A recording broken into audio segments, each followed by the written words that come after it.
We're gonna watch Infamous Children of the Most Dangerous Drug Lords now, okay? Finally, back to fucking Fun Reacts. Let's do it. Smuggling drugs has been a huge problem around the world for I gotta a pee very real long quick. time now. And there have been several cartels and criminal I'll be back in 1 organizations that second. have risen to take advantage of this problem. At the top of the most powerful cartels are the incredibly wealthy and powerful drug kingpins that run them. Despite the tremendous amount of cruelty it takes to become one of these kingpins, they are in fact still human. They tend to get married, have kids, or have kids with their mistresses. So, we're going to look at the lives of these children born from infamous drug lords like El Chapo, El Mayo, and Pablo Escobar. We'll see if they're just as infamous as their violent parents, and if the apple does in fact not fall very far from the tree. Jesus Alfredo Guzman. First off, we have one of the many children of El Chapo. Jesus has been added to the list of the 10 most wanted fugitives sought by the US Drug Enforcement Administration. Jesus Guzman, also known as Alfredillo, is quite the wanted man. He's wanted in Chicago on federal drug conspiracy distribution charges, and in 2015, he was indicted in Illinois along with his father and other alleged leaders of the Sinaloa drug cartel. Jesus is a high-ranking member of the Sinaloa cartel, along with his brother, Ivan Arquivaldo Guzman Salazar. They provided significant support in the running of their father's cartel, including coordinating the transport of narcotics from Central and South America to Mexico, transporting narcotics into the United States, and distribution of drugs in wholesale. His criminal activities aren't just restricted to moving drugs. In order to protect their business, they've had to obtain guns and other weapons, bribe corrupt public officials, and engage in violent acts like I wonder where the guns are coming from in countries like that where they don't have manufacturing or even gun stores, and mostly just have like really, really crazy gun laws, as a matter of fact.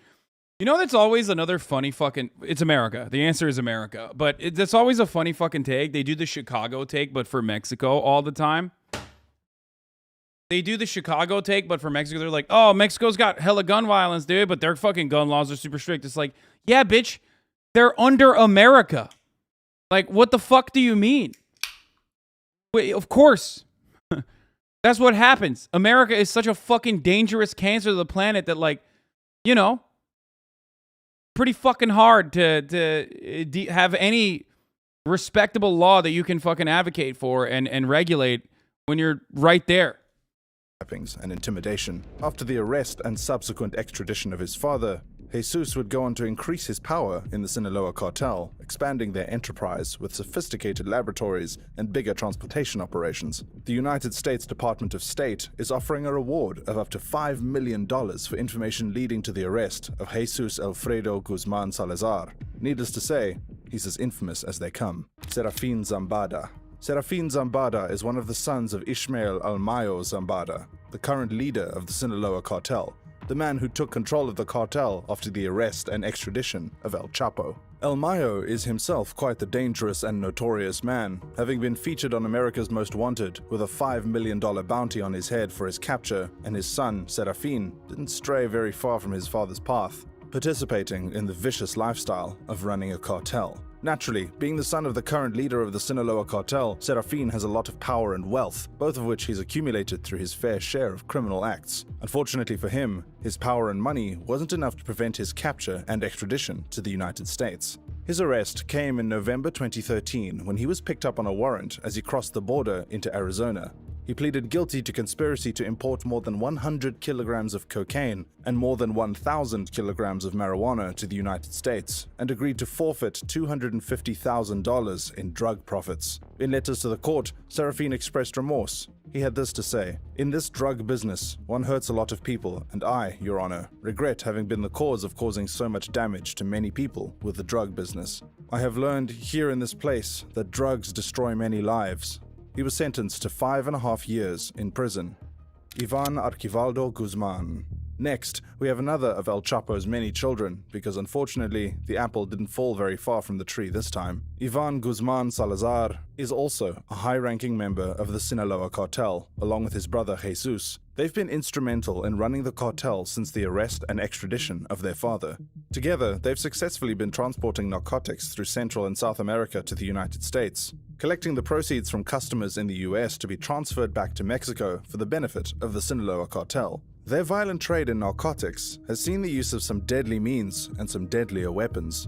none are safe from the violence of the Sinaloa cartel, be it rival drug traffickers, members of their own organization, or law enforcement. In 2019, Ivan would lead a dramatic rescue of one of his brothers from security forces. His younger brother, This was fucking insane. Do you guys remember watching this? This shit was wild, bro. Ovidio Guzman, was briefly captured by Mexican security forces in an upscale neighborhood of Culiacan.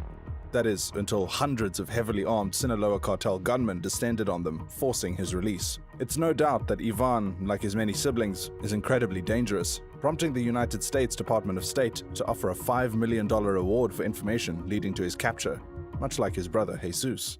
Vicente Zambada Niebla. Next, we have the eldest son of Ishmael Almayo Zambada. Once considered Almayo's heir apparent, Vicente was groomed into his father's drug empire from an early age. He spent many years acting on his father's behalf, coordinating drug shipments. Vicente had a very different childhood from his father growing up, never experiencing the depth of poverty Almayo had faced in his youth, living a life more akin to a high society playboy than a cartel boss. By the early 2000s, he had become a top leader in the cartel, coordinating drug shipments from South America to North America. However, his growing career as a narco prince— That was a DA-led operation without AMLO's approval as confirmed by Bill Barr? Wait, really? came to a screeching halt when Mexican police arrested him in 2009. Vicente Zambada would eventually plead guilty to a whole slew of drug— Wait, did you just say, why do our special forces and military don't back up the clearly struggling Mexican military instead of blowing shit up in the Middle East? First of all, if you cut the head off of a snake, another one is going to appear regardless. If you don't tackle the underlying systemic issues, then it's not going to happen. If America truly wanted to eviscerate the black market of drugs and the incredible amount of power that these cartels hold in this narco state in Mexico, they would legalize drugs or at least decriminalize drugs. That's one. And they would also do something about gun trafficking, because the narcos operate as these like basically nation states with their own individual militaries, and they fund themselves through the narcotics trade, and they get weapons from America by selling drugs to America, to Americans. Drug trafficking charges. And also, there is at least some evidence that at least the Sinaloa cartel and some of these other cartels were originally operating exactly like JSOC, which, you know, does exactly what Sinaloa cartel does, but in like places like Afghanistan, through the Navy SEALs and numerous other forms of American imperialist organizations. So the was it the Los Zetas? Yeah. So there is at least, not Sinaloa, sorry. There is some evidence that that the Mexican criminal syndicate was actually trained by the United States. They learned their special forces techniques at Fort Bragg before waging a campaign of carnage. The Los Zetas did.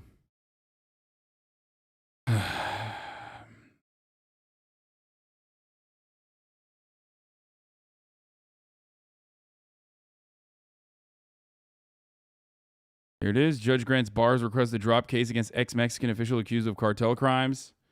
Like, so there is a lot of...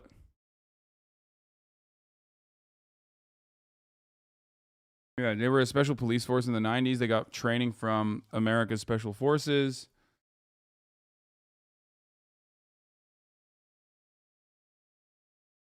You speak Spanish, mi amigo? No. And yeah, that's it. I mean, there's at least some connection to being from Mexico. These motherfuckers hold so much power and fear over basic common folks is actually scary. Yeah. I guess what I'm trying to say is there is more connections than you would assume or expect between Mexican cartels and the American government.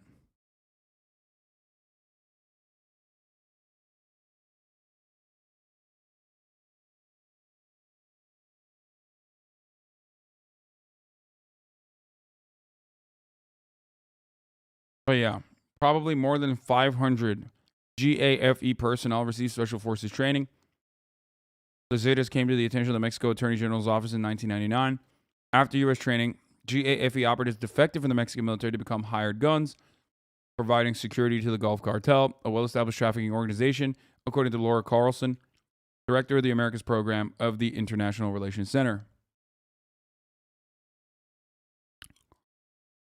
And they formed their own cartel. The Zetas' alleged current leaders, Heriberto Lascano, known as Z3, and Miguel Trevino, known as Z40, were first recruited by Osiel Cardenas, the now jailed leader of the Gulf Cartel.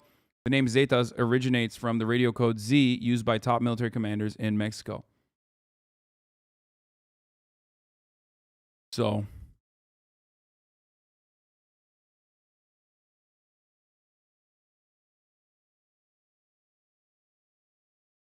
bro, if you ever stop streaming, you should become a college history professor. I guarantee people will pay attention to what you say, given how you present everything. No.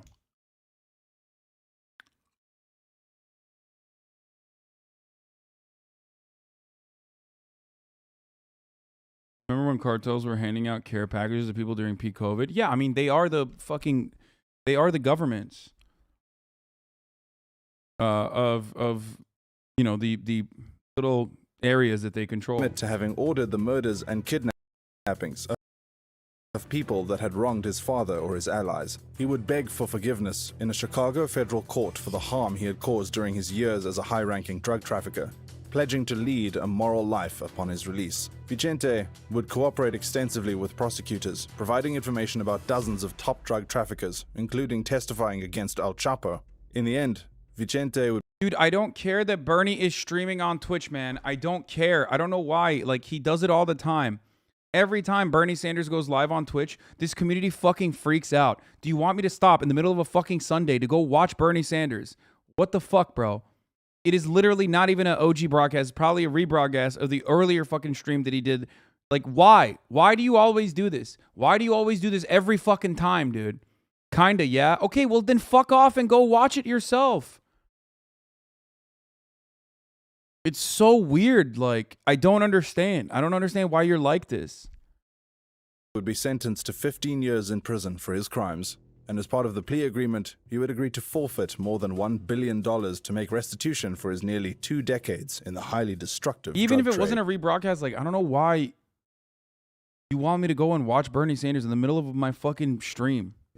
Sebastián Marroquín, born Juan Pablo Escobar. Sebastián is the son of the infamous drug lord Pablo Escobar, the narco-terrorist once ranked as the 7th richest person in the world. Sebastián, his mother, and his sister would all change their names and move to Argentina after Pablo Escobar's death. After going from a life of extreme wealth to barely being middle class, Sebastián and his family had to endure quite a few setbacks. He had to face being arrested for money laundering, blackmailing, and more than 9 kidnapping attempts, all for being the child of Pablo Escobar. Sebastián was once much more infamous than he is today, thanks to his close proximity to the Medellin cartel, and being the son of such a powerful and dangerous man. It certainly didn't help his reputation that after his father's death, he would swear to avenge him. Things have changed quite a lot since then. Sebastián is currently an architect, designer, lecturer, and author. He spends his time speaking out about his father's legacy in a very neutral manner, informing the public that despite the money, power, and charity, his father was quite an awful man, responsible for the death and devastation of thousands. He helped create a documentary called The Sins of My Father to really drive home the point that Pablo Escobar was not a man to be looked up to, and that he will not perpetuate the cycle of violence by avenging his father. Ovidio Guzman. Yet another of El Chapo's kids to make the list. Much like the rest of his brothers, Ovidio has himself quite the criminal streak. Ovidio is also a high-ranking member of the Sinaloa cartel, along with his brother Joaquin Guzman Lopez. They function in high-level command and control roles of their own drug trafficking organization, the Guzman Lopez Transnational Criminal Organization, all under the umbrella of the... When you guys wanted me to watch this, I really thought that this was going to be like kind of showcasing their crazy lifestyles or some shit.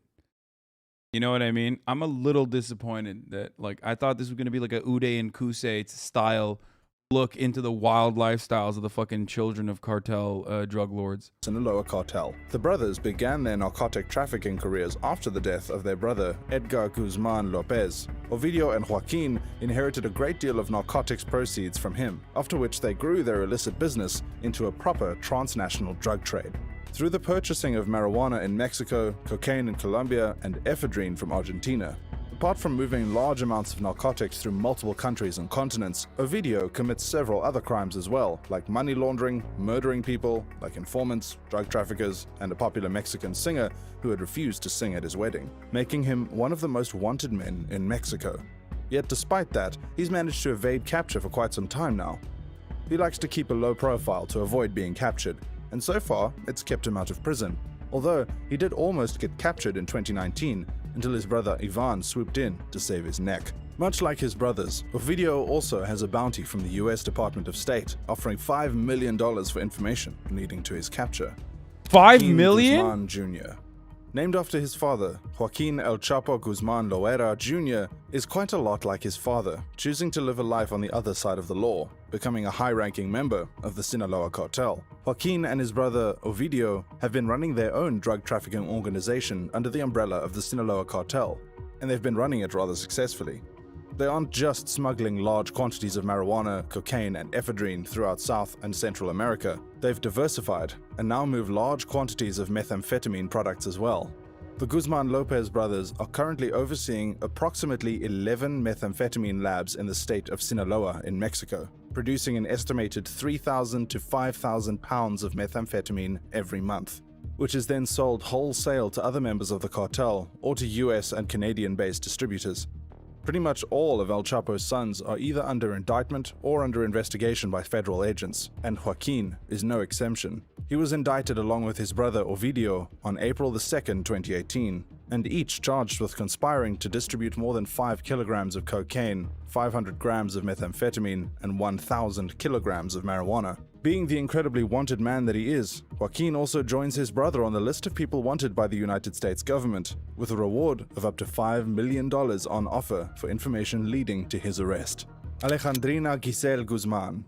Other than El Chapo's notorious sons, he raised a far less infamous daughter as well, and unlike most of her brothers who would follow in the footsteps of their father and continue to run the Sinaloa cartel, Alejandrina would follow a different path in life.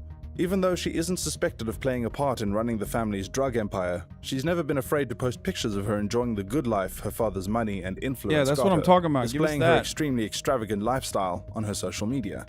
Among the extravagances she enjoys is her huge mansion that comes with a private zoo. She has her own set of stylish guns and other weaponry, and Oh my god! loves to dress in designer outfits. All things considered, she's a typical rich heiress, the only difference being the illicit source of her wealth. Even though, officially, she remains on the good side of the law, seemingly staying a good distance from the Sinaloa cartel. She was once arrested in 2012. Alejandrina had tried to enter the United States using fake documents and was caught by the police in San Diego. This wasn't the most serious crime, and she was released rather quickly. With her close ties to the Interesting how the American government released the daughter of an infamous cartel boss. Because, you know, notoriously, the CBP is very quick to release, undocumented immigrants, Mexicans especially, coming over the border. Bro, she's single. Would you? No fucking shot. I'd get my dick chopped off, dude. Are you out of your mind? the cartel, we can only hope that this is the only crime she's ever committed. Which one of these children do you think is the most infamous of them all? And does the apple really not fall far from the tree? If you like this video, then you're in luck, because I've got another one for you right here. Yeah. Wonder why America funds these cartels? Yeah. You not value your life, chatter? Chatters do the classic thing when they see money and they're like, it turns into like a, bro, are you kidding me? Like, I got fucking B tier video, just like my favorite streamer. Suck me. Chatters would be like, oh, dude, she's really rich, I would do it. It's like, no, you wouldn't. You literally wouldn't. You don't even want to fucking go outside. You're scared of the outside world. And you're over here fucking acting like you would publicly date like a terrifying individual, okay? Like an absolutely fucking terrifying individual.